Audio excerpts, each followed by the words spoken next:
If you have any questions about what we're discussing on today's show and you want to fact check me, I've attached both the tax returns for AIME and the National Association of Mortgage Brokers. Feel free to go through there, check it out, and let me know what you think. Also, if you think our information we're bringing to you is valuable, do us a huge favor. We spend a lot of time on this stuff. Share it with your sphere of influence, both on your social sites and even with email. If you're talking with realtors, ask them to join. They might find something that could help them out with their business day. All you have to do is go to mortgageshots.com. Now on with the show.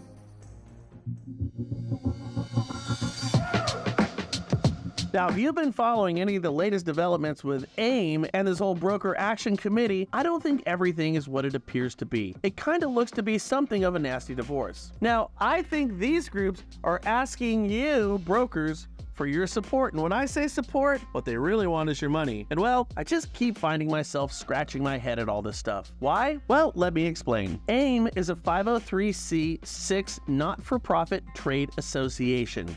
Got it? However, they do not have an elected board of directors for oversight and accountability. Oversight and accountability is really, really important when you're talking about these not-for-profits because you don't want its board members to go crazy spending money. Now, you, a paying member of AIME, you have no say whatsoever in what goes on with your trade association. NAM, however, on the other hand, and I'm not advocating for NAM here, is a 503c6, and they actually have 12 directors. They are set up with a president-elect, a secretary, a treasurer, and directors. Everybody but the president has a vote during board meetings. That's how you're supposed to run these things. AIME has no public board of directors or board meetings with its members. AIME has been controlled by 3 directors. Sweeney, the CEO, who, by the way, has a compensation of $480,000, and that's just for AIME. We ain't even that brokers are better yet. She made $240,000 in 2021. You've got Karis Cohen. She's a director. She made $139,989 in 2022, $140,000 in 2021. And then you have Mark Summers, the president. He made $119,900 in 2022 and $120,833 in 2021. The 3 board members above make all the decisions, including on their own compensation. Well, that makes sense now, doesn't it? Members, like you, have no say in the compensation of the 3 directors. I find it peculiar that Sweeney makes more money than 99.9% of those that she's representing. It seems strange to me, and I guess my question is don't you find it an issue that compensation is controlled by the board members? See, here's the reason why. AIME generated $8,623,000 in 2022. That's a lot of money. Look at the giant increase in travel and occupancy over this period of time. I'm wondering if Katie travels first class everywhere she goes. Anyways, that's another story for another time. Look at line 19, revenue less expenses from 2021 to 2022. Goes like this: $1,587,905 in 2021, and then oops, all the way down to $401,000 in 2022.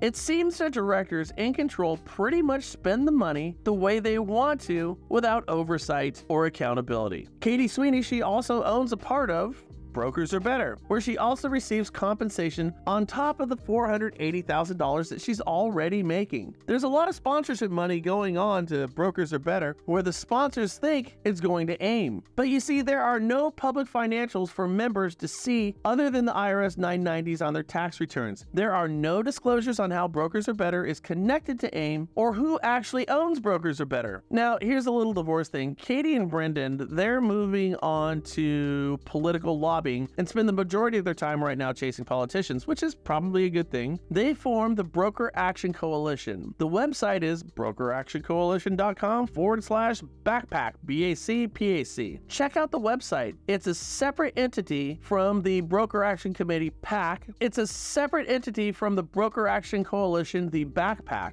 that you might be familiar with. Why are they creating separate sites? See, with the Broker Action Coalition, they have the ability to give money to state and local issues. Okay, that's what you're looking for. But we've already seen what's happened with AIME. They also have the ability to pay themselves what they want to pay themselves. The Broker Action Coalition has moved away from AIME and has its own tax ID number now. And it's a separate entity that Katie and Brendan will be running. I want you to understand this. When you're giving money to the Broker Action Coalition, it is going to something entirely separate from AIME. But what's happening here is this gives Katie and Brendan total control over this organization. And look at the optics here if you're an independent mortgage broker. You join a trade association that you think has your best interest at heart, and they did do a whole bunch of great stuff for the community. They got a whole bunch of members and a whole bunch of money, and the members think their leadership is doing a great job behind the scenes. And they even threw some absolutely fantastic events, which are starting to be downsized because I think a lot of loan officers out there are kind of looking at what's going on here and starting to scratch their heads just as I am. And of course with AIME, there's the issue with your ledge day up on the hill. Did you guys actually go out there and truly advocate for the industry to your elected officials, or was there a whole bunch of people simply making phone calls trying to raise money? Now I bring this up because I think everybody deserves to know what's going on. After all, this is a public group advocating for you where you're probably spending your money, and I think transparency is wildly important. I do think some folks are part of this movement because, well, you want the industry to be better, but I also kind of think, and I saw this whole thing evolving, that you wanted to be part of the movement because it was. Brokers are better. AIME, it was the cool thing to do. And I remember high school really well. We all wanted to hang out with the cool kids, didn't we? Can you imagine what the cool kids would be doing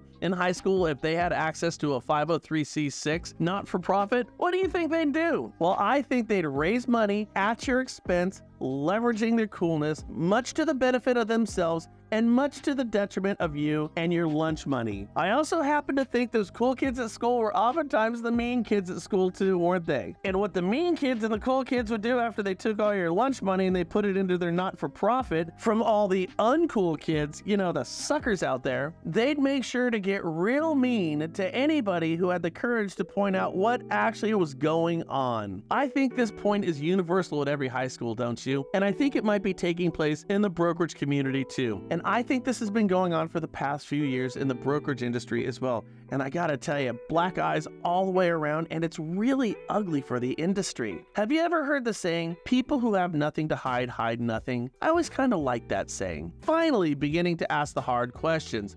Long overdue, my lovable lemmings. But now you are asking the hard questions, and that's a good thing. You're going to help this industry heal from those who basically held it hostage. The question I have is there going to be a pretty popular wholesale lender who's going to come out with big bucks and right the ship? After all, they've got their DNA all over this thing and a stake in the outcome. Not to mention, they've made a fortune off the likes of these groups. Let's see what happens in the coming weeks. I think it's going to be interesting, don't you?